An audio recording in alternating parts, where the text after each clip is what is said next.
Alors deux possibilités si vous ne ressentez pas cette réciprocité des sentiments entre vous aujourd'hui au sein de votre couple. Soit il n'a jamais été là, dès le départ. Soit il a été là au départ, mais vous ne la ressentez plus aujourd'hui. Si vous êtes dans le premier cas, si la réciprocité au fond n'a jamais été là entre vous deux, peut-être que vous allez choisir de rester ensemble quand même, et c'est ok. La seule chose est d'être lucide à ce sujet pour ne pas en souffrir, car si l'on attend quelque chose qui n'a jamais été présent et pour lequel il n'y a pas les éléments alchimiques pour que ça ait lieu, on peut attendre longtemps et on peut être déçu toute sa vie. Alors qu'on peut tout à fait rester dans une relation qui est plus une association, pour d'autres raisons. Et je ne poserai pas de jugement là-dessus. Simplement, il est important d'être lucide sur pourquoi on fait les choses et pourquoi on est avec quelqu'un. Ou pourquoi quelqu'un est avec nous. Il est beaucoup plus facile d'accepter une situation qui ne nous comble pas à partir du moment où l'on est conscient de la raison pour laquelle elle ne nous comble pas. À partir de là, vous avez un choix à faire. Soit vous renoncez à vivre l'amour avec un grand A et vous restez dans cette situation pour le confort qu'elle vous offre.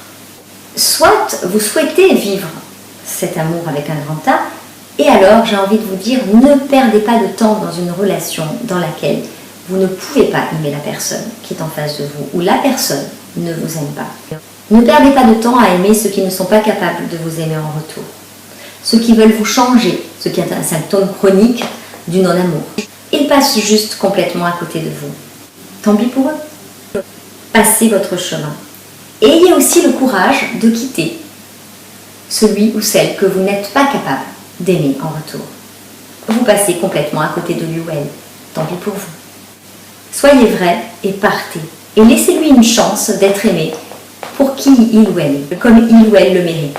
Si quelqu'un d'autre que vous est capable de l'aimer mieux que vous, ouvrez-lui la porte et laissez-le ou la s'envoler. En revanche, si vous êtes dans le cas d'un couple qui a connu cette réciprocité des sentiments et qui simplement ne la vit plus aujourd'hui, si elle a été là à un moment donné, c'est que vous êtes capable de vous aimer, c'est que vous aimez véritablement, mutuellement, ce qu'est l'autre. Vous savez, vous vous êtes sûrement juste perdu en route. Ça arrive souvent. Vous pouvez retrouver cette réciprocité des sentiments. Alors, pourquoi est-ce qu'on se perd en route? Comment est-ce que cela est possible? Eh bien, il y a deux grandes raisons qui amènent à se perdre. Ça peut d'ailleurs être un mix des deux facteurs. Le premier facteur, c'est le fait d'être juste rongé, bouffé par le quotidien. La plupart du temps, on travaille. La plupart du temps, les deux travaillent. La plupart du temps, on a des enfants. La plupart du temps, plusieurs enfants.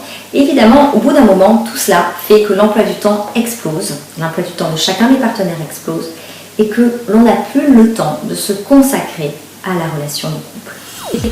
Un couple, c'est quelque chose qui est vivant. Si vous vous êtes aimé à un moment donné, mais que vous ne nourrissez pas cet amour, que vous ne le cultivez pas, il meurt comme une fleur que vous n'arroseriez pas. Aussi belle soit la fleur, si vous ne l'arrosez pas, si vous ne lui donnez pas l'ensoleillement dont elle a besoin, si vous ne lui donnez pas l'attention dont elle a besoin, elle va mourir, elle va se faner progressivement, se flétrir et mourir.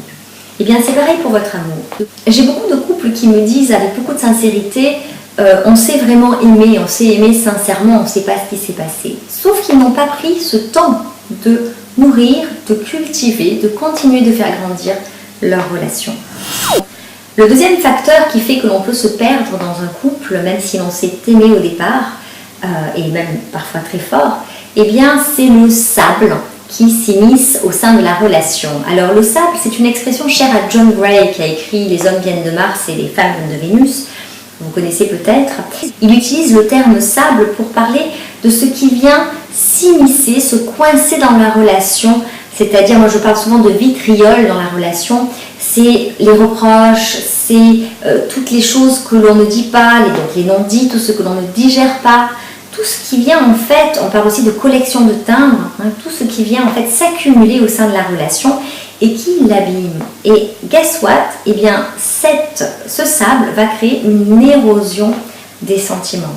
Donc évidemment, quand on fait ça, on va à l'opposé de ce qu'il faudrait faire pour le couple, puisqu'on a besoin de le nourrir. Et tout ce sable vient au contraire le détruire.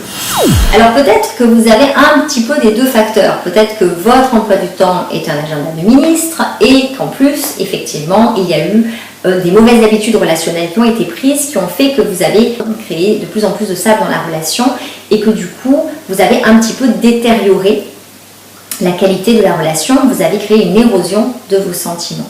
Donc, pas de temps pour nourrir la relation, plus sable qui vient l'abîmer, vous voyez un petit peu ce que ça peut donner. Vous avez aimé ma vidéo, eh bien je vous invite à vous abonner à ma chaîne YouTube, ainsi vous recevrez une notification vous informant de la publication de la prochaine vidéo et vous n'en raterez aucune. Alors j'ai une question pour vous. Est-ce que vous ressentez cette réciprocité entre votre partenaire et vous? Est-ce que vous l'avez connue dans le passé, mais ne la ressentez plus aujourd'hui, ne la vivez plus au quotidien? Et je vous invite à me répondre dans les commentaires directement sous la vidéo. Je vous rappelle que ces vidéos sont le prolongement des articles que je publie régulièrement dans mon blog, The Happy Me, dédié à la joie de vivre, qui a pour objet de vous proposer des solutions pour être heureux dans votre vie d'adulte. D'ici là, faites-vous du bien. À bientôt!